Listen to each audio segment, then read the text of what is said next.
అసలు ఈ ఎడ్యుకేషన్ సిస్టంలో మార్నింగ్ 9 నుంచి 9 దాకా క్లాసెస్ జరుగుతున్నాయి. How many of the students, knowledge ఉన్న స్టూడెంట్స్ ఎంతమందికి సీట్స్ వస్తున్నాయి, మనీ ఉన్న స్టూడెంట్స్ ఎంతమందికి సీట్స్ వస్తున్నాయి?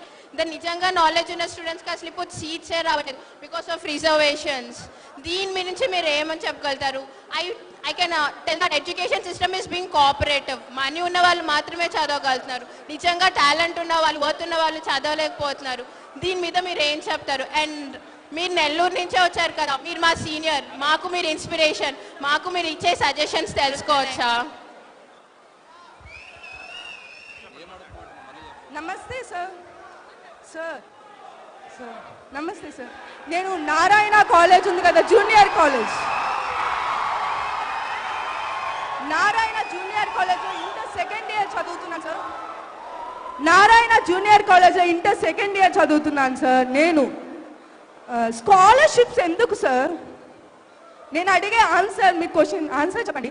స్కాలర్షిప్స్ ఎందుకు పెట్టారు అంటే ఇప్పుడు మీరే చెప్తున్నారు, గవర్నమెంటే చెప్తుంది. ఏంటి స్కాలర్షిప్స్ మేము ఇస్తాము, ప్రైవేట్లోకి వెళ్ళి జాయిన్ అవ్వండి, గవర్నమెంట్లో వద్దు, మేము ఇస్తాం ప్రైవేట్లో అంటే మనీ మేము కడతాం స్కాలర్షిప్ ద్వారా, మీరు వద్దు అని మీరే చెప్తున్నప్పుడు అందరు ప్రైవేట్లో జాయిన్ అవ్వకుండా గవర్నమెంట్లో ఎందుకు జాయిన్ అవుతారు? ప్రతి ఒక్కరు ప్రైవేట్. ఇప్పుడు మీరే చెప్పండి, మీ స్నేహితుడు ఎక్కడో హైదరాబాద్కి వెళ్ళాల్సి వస్తున్నారు, ఇప్పుడు కూడా అందరు చెన్నై హైదరాబాద్కి వెళ్ళాల్సి వస్తుంది. ప్రతి ఒక్కరు ఎందుకు?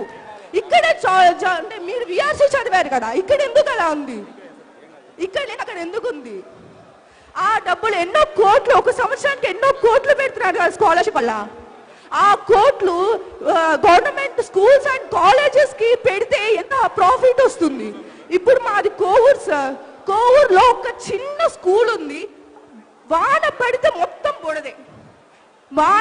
మొత్తం బుడదే, ఏమీ ఉండదు.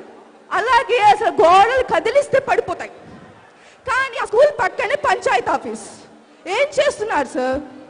అలాగే దాని పక్కన కృష్ణ చైతన్య స్కూల్. ఏ ప్రోగ్రామ్ చేసినా వాళ్ళు ఎక్కడికి వెళ్ళి చూడాల్సి వస్తుంది. గవర్నమెంట్ స్కూల్స్కి ఏ ప్రోగ్రామ్ లేదు. ఎందుకలా? ప్రైవేట్లో ఎందుకలా వస్తుంది, గవర్నమెంట్లో ఎందుకలా వస్తుంది? ఇప్పుడు నేను కూడా గవర్నమెంట్లో జాయిన్ అవ్వడానికి ఎందుకు నేను వెనకడుగు వేస్తున్నాను. ఇప్పుడు నేను బీటెక్ జాయిన్ అవ్వాలి అంటే ఇప్పుడు చెన్నైకి వెళ్ళాలా? మా అమ్మ నన్ను వదిలి చెన్నైకి వెళ్ళాలా? ఇక్కడ ఉన్నది ఎందుకు చదవలేకపోతాను? ఎందుకు నెల్లూరులో లేవు? ఏ కాలేజెస్ ఎందుకు లేవు?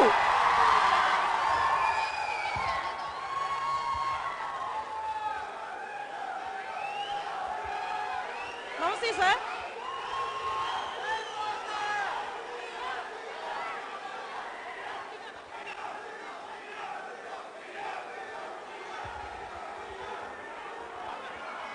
నమస్తే సార్, నా పేరు అనురాధ.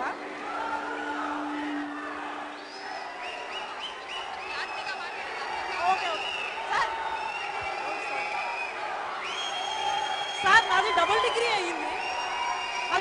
అయ్యింది రీసెంట్గా. జాబ్ సార్ బీటెక్ చేసి సెల్ ఫోన్ షాపుల్లో, మొబైల్ షాపుల్లో 10,000కి 8,000కి జాబ్ చేస్తున్నారు సార్. టెక్నికల్ కోర్స్ చేసి బీటెక్ చేసి మొబైల్ షాపుల్లో, సెల్ ఫోన్ షాపుల్లో 6,000కి 5,000కి ఇలా జాబులు చేస్తున్నారు సార్. రిక్రూట్మెంట్ ఇస్తా అన్నారు, ఇంతవరకు రిక్రూట్మెంట్ రిలీజ్ చేయలేదు. నాది 2015 డిగ్రీ కంప్లీట్ సార్. తర్వాత పోస్ట్ గ్రాడ్యుయేషన్ కూడా కంప్లీట్ అయింది. ఇంతవరకు జాబ్ రిక్రూట్మెంటే లేదండి. జాబ్ రిక్రూట్మెంట్ రిలీజ్ చేస్తున్నారు, ఎగ్జామ్ హాల్కి వెళ్తున్నాము, ఎగ్జామ్స్ రాస్తున్నాము, ఇంతవరకు దాని రిజల్ట్స్ కూడా రిలీజ్ చేయట్లేదు సార్. ఎంత దౌర్భాగ్య పరిస్థితి అంటే ఆంధ్రప్రదేశ్లో గేమ్స్ ఆడే అసలు రిజర్వేషనే లేదండి.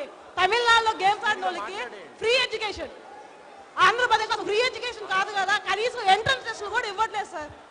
దానికి సొల్యూషన్ మీరే ఇస్తారని ఆశిస్తున్నాను.